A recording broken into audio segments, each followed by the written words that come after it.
All right. Welcome to week 6. If you're watching this, it's because you are in my English 11 class and you were absent at some point during this week. This week, you do not have Google Slides to turn in, and that is for several reasons. One, it's grade day this Friday, and I didn't want to add another thing to your plate or mine. And all of the activities that we're going to be doing this week are going to be more in person paper and pencil type activities. So if you have questions about like what you need to submit or like catch up on for this week if you're gone, ask me. Also, your Super Bowl ad is due this week, if you remember, on Thursday, March 10th. So please make sure you get that turned in. So, yeah, we're doing Crumple and Shoot this week. If you had me last semester, you should know exactly what that is. If you didn't, expect to have fun. It's a really fun review game. I will give you a little bit of time to work on your Super Bowl ad. It's kind of if we have time left on Monday and Tuesday.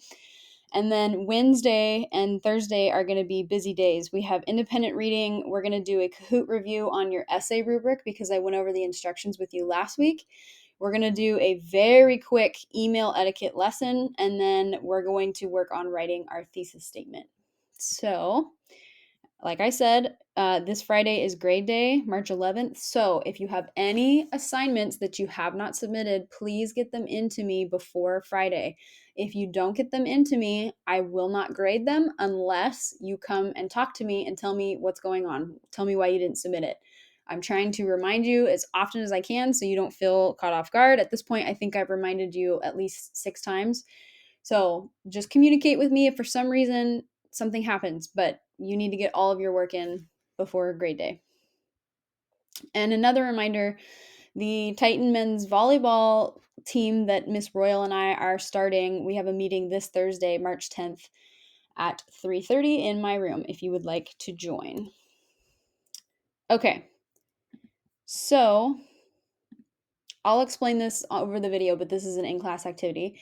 We are doing Crumple and Shoot. It's a review game, and it's one of my favorite things that I think we've done. So we're going to be reviewing our argument and persuasive unit. So the game is that there will be groups of 3 or 4 with a one piece of paper for each question. There's going to be 15 questions, and I will give you 30 seconds max to discuss with your group and write down your answer. If your group gets the answer right, you will crumple the paper into a ball, and one person will have the opportunity to shoot it. The team with the most correct answers and balls in the basket wins. Also, last time I didn't give prizes, but this time I'm going to do that. So I had a fun idea to make it kind of more official, I guess.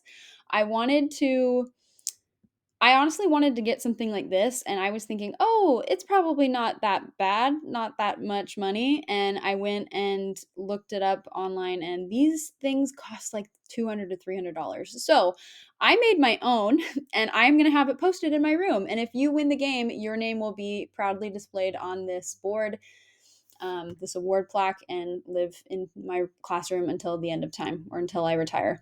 So that's your prize, glory and fame in Miss Albritton's classroom. But again, this is a game that you play in person, so you have to be here for that. Okay, so let's skip down. If we have time at the end of Monday and Tuesday, you will work on your Super Bowl ad in class. And then we'll have some independent reading time. This we will be doing in class, like on a handout. You are going to do a 5 senses book review. So you're going to try to describe your independent reading book using 3 words for each of the 5 senses. And I have an example to show you. So let's say I'm picking Salt to the Sea, and so sorry, I know some of you are actually reading this book right now. So try to pick different words than what I picked. But you're going to try to describe this book using the 5 senses: sight, hearing, taste, touch, and smell. Okay, we are then going to play a Kahoot in class to review the essay rubric that I went over because I think it's more fun than just me talking at you about what we talked about. And then this is our email etiquette lesson. So, really quickly, I wanted to give you something very practical that has to do with like writing in the real world. Not that what we do in class is not real, but this is a very, very practical thing that will definitely apply to you after you leave high school. And that is learning how to communicate through email. We live in a world where technology is here. It's not going anywhere. It's going to just continue to progress. And you are used to things like texting or DMing or messaging where it's very informal. There's not like a specific format required. But email, I mean, you can use this in multiple settings, but the two most common that you will use it in are the workplace and school. And that requires you to use a certain format and be a little bit more professional than you would just like texting your best friend. So we're going to talk about that. We're just going over the basics of what is contained within an email. The two is probably the most obvious. It's who you're sending it to. When you CC somebody, carbon copy, you are sending a copy of the email to another recipient without indicating to the original recipient that you CC'd somebody. So it's kind of a way to keep somebody else in the loop without the original person knowing. Blind carbon copy is when you send a copy of the email to another recipient and it notifies the recipient of the content, but it doesn't require any action.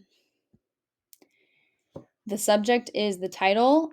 A lot of times students, usually younger students, will put the entire message that they're trying to email me in the subject line, but that's not where that goes. Think of the subject line as being like the title of a book, a movie, title of an album. It's supposed to give you a preview as to what that's supposed to be like.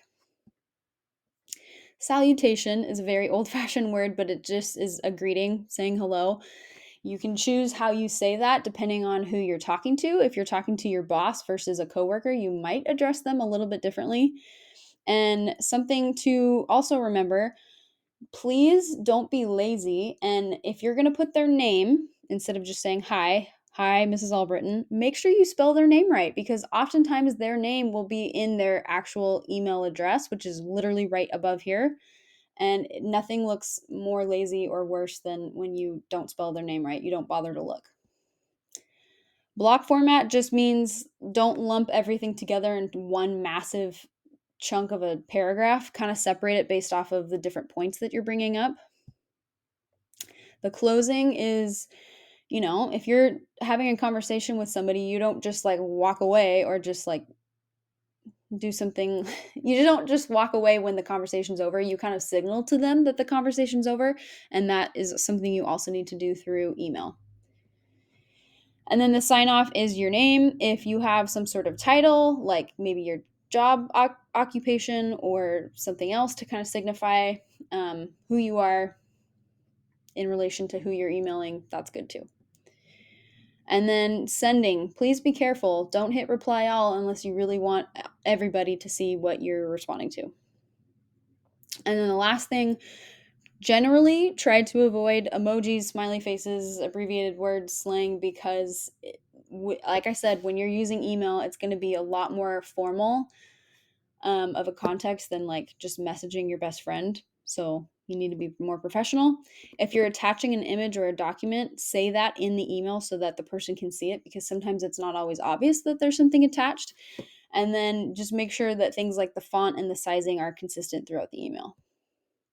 So what you will do in class is practice this. I'm going to give you printouts and you're going to write an email in 3 different scenarios. And you can completely make these up in terms of like, I'm not even going to use a real teacher, or you can kind of model it after something that's actually happened. So scenario number 1, your teacher wrote you a very nice letter of recommendation, email a thank you and blind copy your school guidance counselor so she knows you received your letter. Scenario number 2, you missed class because you were sick. Hello, COVID. Email your professor to ask him or her what you missed. Blind copy your friend who also missed class that day so that they can see it. And then the last one, you forgot to do an assignment. Email your teacher to persuade him or her to give you one more day to turn it in. So that's what you will do on here, which is on your handout that I'm going to give you in class. Okay, the last thing that we're going to do this week is working on your thesis statement. I told you last week that we are breaking apart this essay to do it bit by bit. Last week, your goal was to pick your topic, find your sources, and kind of start mapping out your main ideas, not really writing anything quite yet. But now that we have done that, it's our goal to write a thesis statement. And if you need a refresher as to like what a thesis statement should look like, if you remember, we did the writers' workshops back in semester one, toward the end of semester one, and I've linked that slideshow in this week for module or week 6 in the modules, so you can take a look at that to help refresh your memory. But as always, if you need help, just let me know.